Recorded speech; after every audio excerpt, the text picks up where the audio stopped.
Hello, আসসালামু আলাইকুম। আশা করি সবাই ভালো আছেন। আজকে আরেকটা নতুন ভিডিও নিয়ে আপনাদের সাথে হাজির হয়েছি। ভিডিওটা হলো মেইনলি মিন ভ্যালু থিওরামের একটা ভিডিও। তো যদি আপনারা একটু খেয়াল করে দেখেন, আমাদের 2 নাম্বার ম্যাথ যেটা আছে, এটা verify mean value theorem for function f of x is equal to x to the power 3 plus 3x square minus 5x in the interval or in the closed interval of 1 and 2, right? তার মানে আমাদেরকে এই ইন্টারভালের মধ্যে F of এক্সের যে মিন value theorem সেটাকে verify করতে হবে। তো মিন ভ্যালু থিওরাম আসলে কি বলে এটা আমাদের এখন একটু জানার দরকার, কারণ ওটাই তো আমরা দেখাবো। তো মিন ভ্যালু থিওরাম আসলে আমাদের বলে যে এফ ড্যাশ এক্স যদি কিছু একটা হয়, সামথিং লাইক দ্যাট, তো এফ ড্যাট সি, যেখানে সি হলো একটা পয়েন্ট, সেই পয়েন্টের জন্য এমনটা হবে F of B minus F of A B minus A, এইটা সত্য হবে। এটা কি হবে? এটা সত্য হবে। বুঝতে পারছেন? এই যে এটা, অর্থাৎ আমাদের যে ফাংশনটা দেওয়া আছে তার এফ অফ এক্সের জায়গায় যদি আমরা এফ অফ সি বসাই, সি হলো এমন একটা বিন্দু যেখানে f of B minus F of A b by a এই মানটার সমান হবে। বোঝা গেছে? তো এটা প্রুভ করার নিয়ম কি, যদি আমি একদম শর্ট আপনাদেরকে একটু বলি, তাহলে সেটা হবে এমন যে প্রথমে আমরা যেটা বের করবো সেটা হলো এফ অফ এ, তারপরে আমরা বের করবো এফ অফ বি, তারপরে আমরা বের করবো এফ অফ এক্স, দেন আমরা এফ অফ সি বের করবো, then f of c is equals to এই সূত্রটা ইউজ করবো f of B minus F of a by b minus a. এখন এই সূত্রটা থেকে আমরা সি এর ভ্যালিউ খুঁজে বের করবো, যে ভ্যালুটা অবশ্যই কি 1,2 এর মধ্যে হতে হবে, কারণ এই ইন্টারভালের মধ্যে আমাদেরকে দেখাতে বলেছে, তাই তো? চলুন আমরা কাজ শুরু করি। তো প্রথমে কি বলছিলাম যে এফ অফ এ আমাদের বের করতে হবে, এফ অফ এ। তো আমরা লিখি যে সলিউশন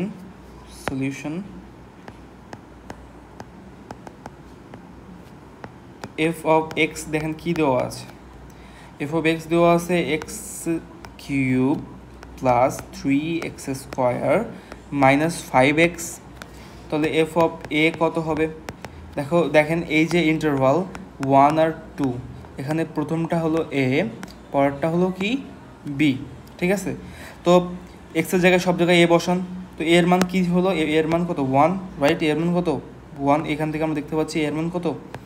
1। তো 1 বসান, তার মানে কি এক্সের জায়গায় 1 বসাইলাম অ্যান্ড কিউব প্লাস 3 মতো বসলো, 3 মতো বসলো, এক্সের জায়গায় আমরা 1 বসাইলাম স্কোয়ার, দেন 5 মতো বসলো, অ্যান্ড এক্সের জায়গায় আমরা কি বসাবো?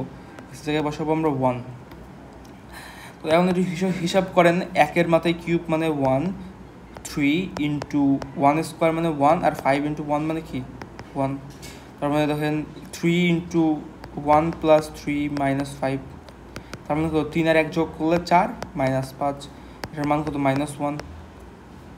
আশা করি এই পর্যন্ত ঠিক আছে সব কিছু, রাইট? আচ্ছা, এখন এফ অফ বি যদি বের করি, এফ অফ বিটা কি 2, তার মানে প্রত্যেকটি এক্সের জায়গায় কী বসবে? 2 বসবে। তো 2 এর কিউব প্লাস 3 ইন্টু 2 এর স্কোয়ার মাইনাস 5 ইন্টু 2, তাই তো? এখন দেখেন 2 এর কিউব মানে কত? 8 প্লাস 3, আর 2 এর স্কোয়ার মানে কত? 4 মাইনাস 5 ইন্টু 2। যদি এটি হিসাব করেন তাহলে আসবে এমন 8 প্লাস 12 মাইনাস কি 10। তো দেখেন 8 আর 12 যোগ করলে আসে 20, আর মাইনাস 10, তার মানে কত? 10। তো এফ অফ 2 আমাদের কাছে বের হচ্ছে 10। এফ অফ 2 এর মান কত পাইলাম আমরা? 10। সরি, এফ অফ 2 এর মান আমরা পেয়েছি 10, আর এফ অফ এ এর মান আমরা পেয়েছি কত? -1, তাই তো? এখন আমরা এফ অফ এক্স এর ফার্স্ট ডেরিভেটিভ বের করব। তো এফ অফ এক্স দেখেন কী ছিল, এফ অফ এক্স যদি আমি একটু এখানে লিখি তাহলে থাকে x cube plus 3x square minus 5x। এটা ডেরিভেটিভ করার নিয়ম কি, x to the power n এর নিয়ম ফলো করেন, n x n minus one, sorry n x n minus one, তাই তো এর ডেরিভেটিভ এইটা হয়। তো আগে আসে three x three minus one, এইটুকুর অর্থাৎ এক্স কিউবের ডেরিভেটিভ এইটা, তাই তো। এরপরে দেখো কি আছে, এরপরে আছে three x square, three x square, এটার ডেরিভেটিভ কী হবে, এটা ডেরিভেটিভ হবে, দেখো এখানে থ্রি থাকবে আর এই যে স্কোয়ারের টু সামনে আসবে আর এক্সের থেকে টু থেকে এক বাদ যাবে, তাই তো। তার মানে এইটারও কাজ শেষ। আর ফাইভ এক্সের ডেরিভেটিভ কি, মাইনাস ফাইভ, মাইনাস ফাইভ এক্সের ডেরিভেটিভ কি, মাইনাস ফাইভ। দেখেন এই পর্যন্ত শেষ। তাহলে যদি একটু সাজিয়ে লিখি, then three x square plus six x minus কি ফাইভ, তাই তো। তো এইটাই কি আমাদের f of x f dash x, মানে এফ অফ এক্সের ফার্স্ট ডেরিভেটিভ, তাই তো। এখন যদি আমরা সব জায়গাতে সি পুট করি, মাথায় রাখবেন সিটা কি, সি হলো ওই বিন্দু যার জন্য কি মিনভ্যালু থিওরামটা প্রযোজ্য। তো এক্সের সব জায়গায় সি বসবে, থ্রি এক্সের জায়গায় সি, এক্সের জায়গায় কী বসবে সি, আর দেখেন সিক্স সিক্স বসলো আর এক্সের জায়গায় কী বসবে সি মাইনাস ফাইভ। তো আমরা মিনভ্যালু থিওরাম থেকে কি জানি, according ACCOR, according to the mean value theorem, according to the mean value theorem আমরা জানি যে f dash c is equal to f of b minus f of a divided by b minus a, তাই তো জানি। এখন দেখেন f of c এর মান কি বের হয়েছে, f of c এর মান আমরা পেয়েছিলাম যে 3c স্কোয়ার, কোথা থেকে পেয়েছি একটু খেয়াল করেন, এইখান থেকে পেয়েছি, এইখান থেকে। তো এটা লিখতেছে দেখেন 3c square plus 6c minus 5। আর দেখেন এফ অফ বি এর মান কিন্তু আমরা আগেই বের করে রেখেছি, এইখানে দেখেন এই যে এফ অফ বি এর মান কত ছিল 10, এফ অফ বি এর মান কত 10, 10 বসান। আর দেখেন এফ অফ এ এর মানটাও আমরা আগে বের করে রেখেছিলাম এইখানে, এই যে এফ অফ এ এর মান কত -1। তো আমরা এফ অফ বি এর জায়গায় কী বসবো -1।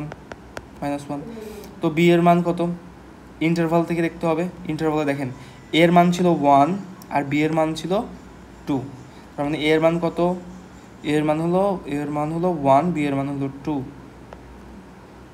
2 মাইনাস কি 1।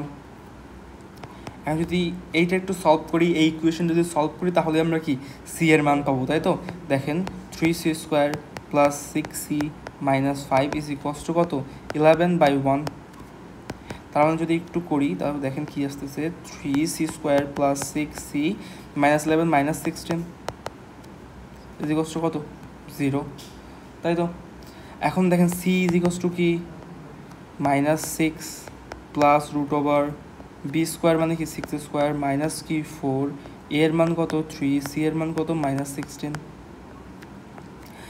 2a, এখানে আমরা কি ইউজ করছি, আমরা যে এক্সের এটা জানি রুট নির্ণয় করার সূত্র -b plus minus root over B square minus 4ac by 2a, এইটা এখানে আসলে আমরা ইউজ করেছি। সরি একটু ভুল হয়ে গেছে, এখানে আমরা প্লাস মাইনাস বোধ হবে। দেখেন একটু যদি সলভ করি তাহলে কি আসে, -6 প্লাস মাইনাস 36, 6 এর হোল স্কোয়ার মানে 36। আর এটা যদি একটু ক্যালকুলেটরে আমরা করি, দেখেন 4 ইন্টু 3 ইন্টু কি 16 কত আসে 192, আর নিচে থেকে 6, তো উপরে থাকে -6 প্লাস মাইনাস 36-এর সাথে 192 যদি যোগ করি তাহলে আমাদের অ্যান্সার আছে 228/6। যদি আমরা প্লাস এবং মাইনাসকে দুইটা আলাদাভাবে নিই, দেখেন -6 প্লাস রুট ওভার 228/6, আরেকটা কি তাহলে -6 মাইনাস 228/6। এখন যদি একটু ক্যালকুলেশন করি -6 root over plus root over 228 divide by 6, তাহলে এটার মান আসে 1.51। আর যদি এইটাকে করি তাহলে এটার মান কত আসে দেখি, এটার মান আসে -3.51, এটার মান আসে এইটা, এটার মান আসে কি এটা। তো দেখেন আমাদের ইন্টারভাল ছিল কি 1 থেকে 2 এর মধ্যে, এইটা কি 1 থেকে 2 এর মধ্যে না তার বাইরে, এটা কি 2 -1 থেকে কি আরও ছোটো না, ছোট। তার মানে কি এইটাই হলো আমাদের কাঙ্ক্ষিত অ্যান্সার। তো this value is true for mean value theorem লিখবেন, মানে এখানে আমাদের অঙ্কটা কি শেষ। আশা করি বুঝতে পেরেছেন। আমি যদি একটু রিক্যাপ করি তাহলে হয়তো আর একটু বুঝবেন ভালোভাবে। তো আমাদের এখানে বলেছিল যে verify the mean value theorem for the function এইটা, f of x is equals to 3x cube minus 3x plus 3x square minus 5x in the close interval of 1 and 2। তো আমরা প্রথমে এফ অফ এক্স, যেটা কোশ্চেনে দেওয়া ছিল F of x, ওইটা আমরা লিখেছি। তারপরে আমরা এফ অফ 1 অর্থাৎ এফ অফ এ বের করেছি। ইন্টারভালের প্রথমটাকে আমরা এ দিয়ে প্রকাশ করি, ইন্টারভালের সেকেন্ডটাকে আমরা কি বি দিয়ে প্রকাশ করি। তো ইন্টারভালের প্রথমটা বসিয়ে আমরা কি ফাংশনের মানটা বের করেছি, সেটা আসছে আমাদের কাছে -1। এবার ইন্টারভালের সেকেন্ডটা অর্থাৎ বি বসিয়ে আমরা মানটা বের করেছি, সেটা আমাদের কাছে আসছে -10। এখন আমরা এফ অফ এক্স অর্থাৎ যে ফাংশনটা আমাদের কাছে দেওয়া ছিল তার ফার্স্ট ডেরিভেটিভ বের করেছি। বের করার পরে এফ অফ এক্সের জায়গায় আমরা সিকে পুট করেছি। সি হলো এমন একটা সংখ্যা বা সি হলো এমন একটা পয়েন্ট যার জন্য কি মিন ভ্যালু থিওরামটা প্রযোজ্য। এখন according to the mean value theorem আমরা এটা জানি। তো f of f prime f prime c is equals to f of B minus F of a by b minus a. তো এফ অফ সি আমরা আগে বের করেছিলাম, সেখান থেকে একটা পেয়েছি। দেখেন এখানে এফ অফ সি আমরা বের করেছিলাম, এফ ড্যাশ বা এফ প্রাইম সি, সেটা আমরা বসিয়েছি। এফ অফ বি এর মান আমরা আগে বের করেছিলাম, যেটা 10 বের হয়েছিল। এফ অফ এ এর মান আমরা আগে বের করেছি, সেটা -1 বসেছিল। বি এর মান দেওয়া আছে প্রশ্নে 2, এ এর মান দেওয়া আছে কি প্রশ্নে 1। বিটা হলো ইন্টারভালের সেকেন্ডটা আর এটা হলো ইন্টারভালের ফার্স্ট। ওই যে আমাদের কাছে ইন্টারভাল ছিল এমন 1,2। এইটা হলো আমাদের এ, এইটা হলো আমাদের কি বি। এখন দেখেন জাস্ট ইকুয়েশনটা সলভ করেন, করলে কি আমাদের দুইটা অ্যান্সার পাবো। যেহেতু এর সর্বোচ্চ ঘাত ছিল 2, সি এর সর্বোচ্চ ঘাত যেহেতু 2 ছিল, আমরা দুইটা অ্যান্সার পাবো। এখন আমরা চেক করবো যে কোনটা আমাদের ইন্টারভালের মধ্যে আছে। তো আমি দেখলাম যে প্রথম অ্যান্সারটা আমাদের ইন্টারভালের মধ্যে, বা সেকেন্ডটা কি ইন্টারভালের মধ্যে নেই, তাহলে শুধুমাত্র প্রথমটাই কি আমাদের কাঙ্ক্ষিত উত্তর। তো আশা করি এই পর্যন্ত সবাই বুঝছেন। আজকের ক্লাসটা এই পর্যন্তই, and thank you very much for joining.